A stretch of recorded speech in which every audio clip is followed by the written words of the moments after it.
이번에는 아시아 증시, 글로벌 증시 좀 살펴보려고 하는데요. 오늘 아시아 증시에서 일본 증시가 크게 많이 상승해서 주었습니다. 지금 보시다시피 고가로는 일본 증시 니케이 지수인데요. 5.20% 상승해줬고요. 어, 대만 쪽은 휴장이 있고요. 그 다음에 인도 쪽도 반등해서 올라가긴 했습니다. 0.72% 정도. 중국은 휴장이고 항생 지수는 살짝 조정받았어요. 그리고 네, 코스피도 휴장이고요. 여하튼간에 일본 시장이 엄청나게 상승을 해줬는데 이 상승한 이유에 대해서 함께 좀 살펴보는 시간 갖도록 하겠습니다.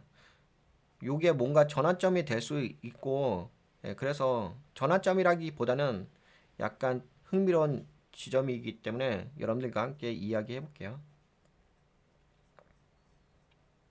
응? 네, 요거 맞나 이거? 이 자료? 이거지. 1번 증시가 왜 올라갔는지. 좋아요. 이번엔 뉴스 해설처럼 편하게 풀어서 말씀드릴게요. 요즘 글로벌 시장이 꽤 흥미롭게 움직이고 있습니다. 미국은 정부 셧다운이 2주째로 이어지고 있지만 이거 아닌데. 주식 시장은 크게 흔들리지 않았어요.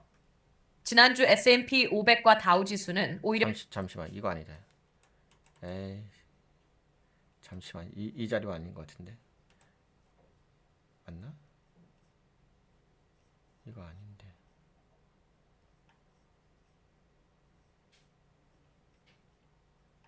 이거 맞나?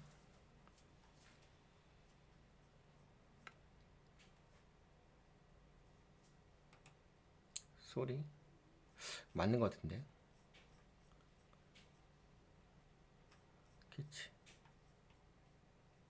맞다. 다시 진행을 하도록 하겠습니다.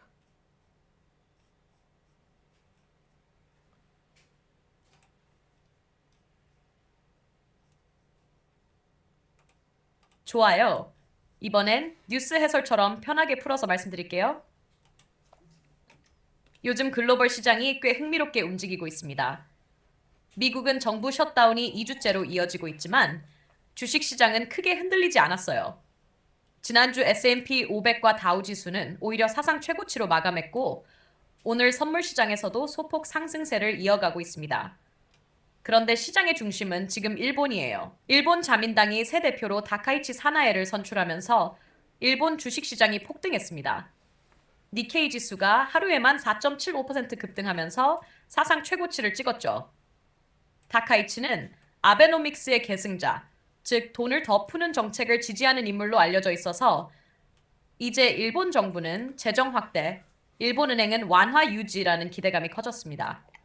이 덕분에 수출주가 일제히 상승했습니다. 야스카와 전기가 20% 넘게 오르고 미쓰비시 중공업, 가와사키 중공업도 10%대 급등했습니다. 반면 엔화는 약세로 가면서 달러당 150엔 선을 돌파했어요. 이건 일본 수출 기업에게는 호재지만 정부 입장에서는 환율 불안 신호로 볼 수도 있습니다. 신용시장 쪽에서도 변화가 감지됐습니다. 일본의 30년물 국채금리가 3.26%로 10bp 이상 상승했어요. 재정 확대 금리가? 기대감이 채권 시장에선 아, 부채 부담이 늘어날 수도 있다는 신호로 해석된 겁니다. 금리가 올라갔네. 미국 쪽으로 시선을 돌리면 흥미로운 현상이 하나 더 있어요. 금두과 채권 금리가 동시에 오르고 있다는 점이에요.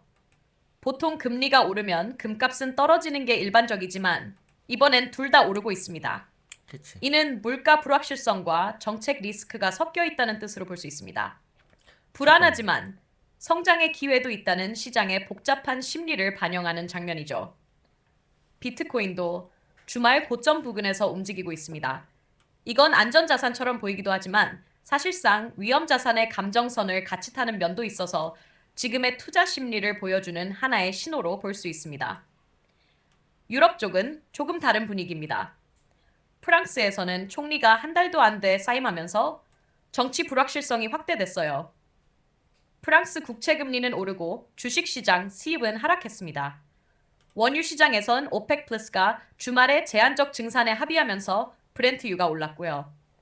한마디로 정리하자면 일본발 랠리, 금리와 금 동반 상승, 오펙 플러스의 신중한 증산, 프랑스 정치 불확실성, 이 네 가지가 오늘 글로벌 시장의 주요 키워드입니다. 지금 시장은 겉으로는 평온하지만 그 안에서는 각국의 정치 변화와 금리 구조가 빠르게 재정렬되고 있는 중이에요. 다카이치 효과로 불붙은 일본 증시가 단기 랠리에 그칠지 아니면 새로운 글로벌 자금의 흐름을 만들어낼지 그게 이번 주 글로벌 투자자들의 초점이 될 겁니다. 야, 근데 이거 갖다 이야기한 게 잘 이야기를 했다. 이거 되게 다양하게 이야기를 한 건데요. 포커싱을. 우선 뭐 일본의 자민당 새 대표 다카이치 사나에 선출하면서 일본의 주식시장이 폭등했다고 했잖아요. 아까 보신 것처럼 고가로는 5% 급등했고요. 네, 종가로는 4.75% 급등을 했습니다. 근데 이분이 아베노믹스 계승자라고 하면서 돈을 더 푸는 정책, 양적 완화라고 하죠. 양적 완화 정책을 펼치려고 하는 것 같아요. 그것 때문에 이제 일본의 증시가 상승해졌고요. 근데 일본의 증시가 상승하면서 아무래도 양적 완화다 보니까는 돈을 많이 풀겠다는 거니까 어 일본의 그 채권 금리가 올라간 거죠. 채권 금리가 올라가면서 일본의 엔화가 약세가 되는 거죠. 그러면서 약간 달러가 좀 약간 상승하고 일본보다 그러니까 결국에는 뭐 다른 거 이야기할 필요 없고 양적 완화 정책을 추진하려고 하는 분이라는 관점으로 이해를 해주시면 될 것 같아요. 양적 완화의 추진이라고 한다면 그러면 일본은 금리를 올리겠나? 기준금리? 기준금리를 올리지 않겠다. 그 기준금리 내리겠다. 그러면 뭐 글로벌 시장에는 큰 문제가 없긴 하겠네. 양적 완화 정책을 하는 거니까. 그리고 아까 이야기한 것처럼 미국 쪽으로 시선을 돌리게 되면 흥미로운 현상이 있는데 그게 뭐냐면 금 가격이 계속 올라가죠. 채권 금리도 동시에 올라가고. 우선 채권 금리는 되게 특이하긴 하죠. 미국의 FOMC에서 금리 인하를 했는데 9월에 그럼에도 불구하고 하락했다가 지금 오히려 반등하면서 크게 하락하고 있진 않죠. 근데 여기서 우리가 좀 주목해 볼 만한 게 뭐가 있냐면 금 가격이에요. 금 가격은 좀 지속적으로 좀 상승하는 부분이 있습니다. 네, 그 부분이 특이하긴 하죠. 그래서 지금 보게 되면 금은 안전자산이잖아요. 안전자산인 금 가격이 계속적으로 올라가고 있는 부분. 그러니까 이런 거죠. 시장은 뭔가 불안하지만 성장의 기회도 있다라고 보고 있습니다. 그리고 아까 좀 살펴봤는데 비트코인이 전고가를 돌파하면서 올라가고 있더라고요. 그러니까 뭐 지금 시장 자체는 크게 문제가 있는 시장은 아니에요. 예, 지금 보이시죠? 네, 금 가격은 꾸준하게 상승하고 있는 거 보시고 그다음에 뭐 빅스 지수가 올라가지 않고 있는 부분도 있고 그리고 10년물 채권 금리는 되게 웃기지 않나? 10년물 채권 금리 오히려 반등해서 올라왔어요.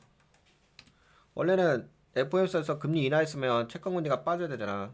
반등해서 올라왔어. 이건 좀 되게 특이한 현상이에요. 지금 미국 시장은 뭔가 특이한 부분이 있긴 있다.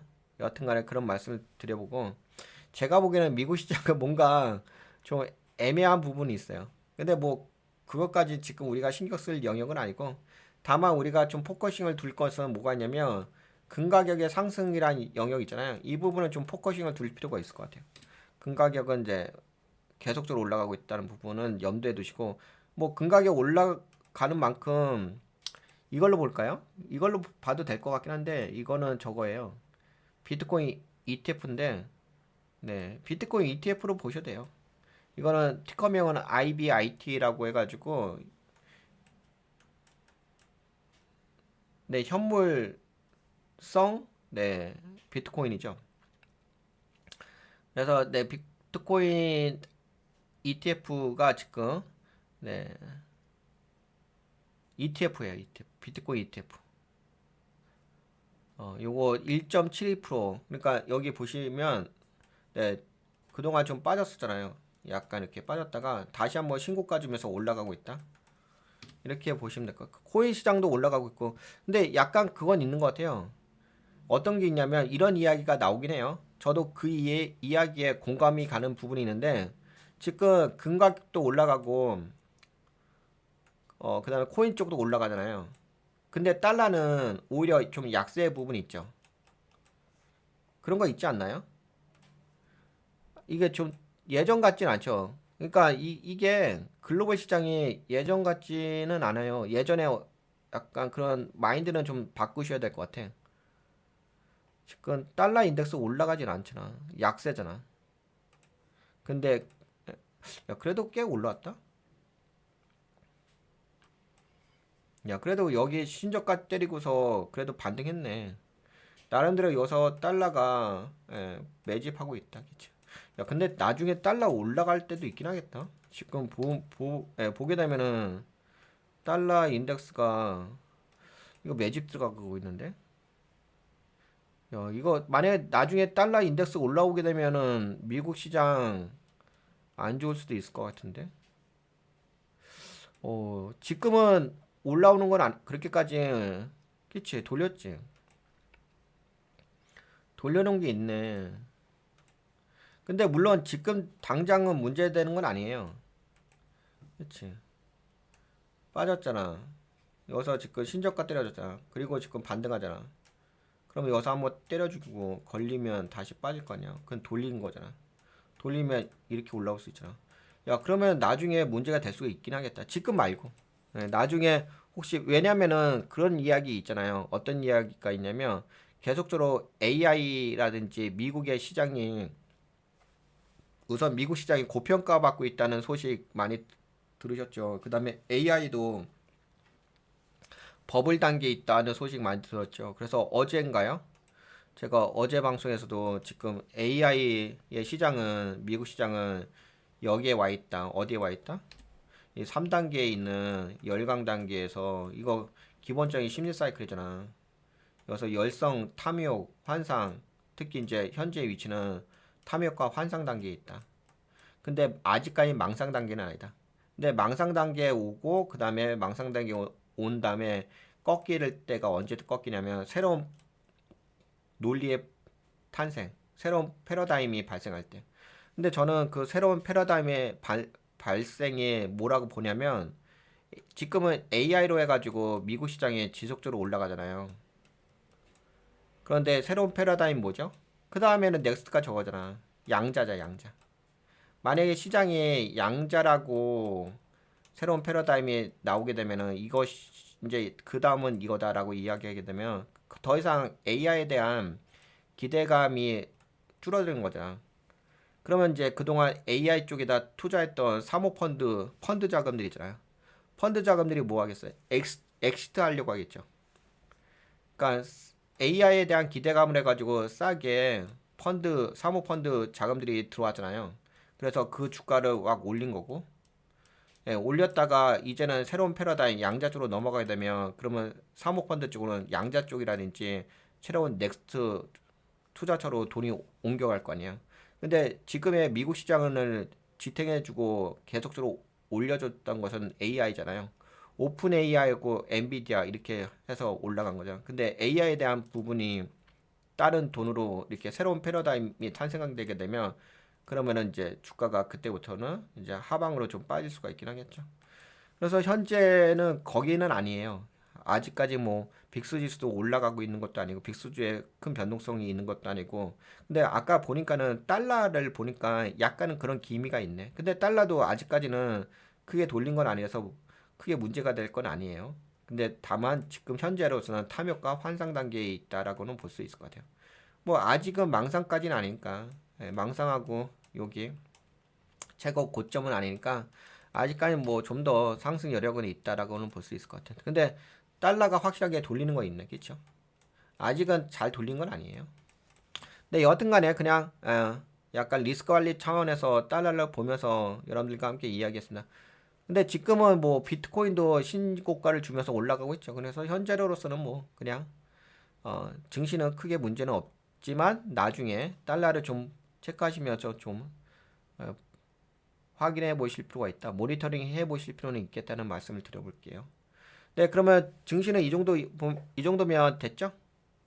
뭐 자세한 거, 예, 요 정도 이야기할게요.